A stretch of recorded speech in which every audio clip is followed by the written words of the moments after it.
Ladies and gentlemen, Khulekani is doing very well as Mkhululi there by Umkhokha the case. So I want us to talk about that and more in this video. But before going to it, I need to first request you guys to like this video. And if you haven't subscribed to this channel, please do press the subscribe button. You can also show support by scrolling down this channel to watch my previous videos. So enjoy this video.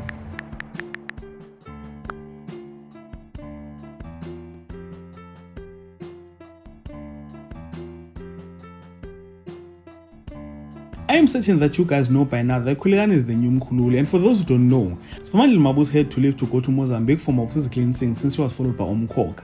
So, if Spamandla left, it's obvious that someone must be left to occupy the Mkhululi seat, and before leaving, Spamandla appointed Khulekani as a regent, which becomes very interesting when there is an episode of the show. So what happened is that Khulekani had his first sermon at Tembeleni Lenkosi as Mkhululi obviously, and while he was about to preach, one guy came, a madman to be precise. So Khulekani prayed for that madman to regain his senses, and just like a true Mkhululi, after praying for the man, his sanity came back, which I can say was a stamp that, just like Spamandla, Khulekani is also anointed, and I'm comparing him to Spamandla on purpose because August teasers of Umkhokha tell us that war is going to start KwaMthembu when Spamandla comes back from Mozambique.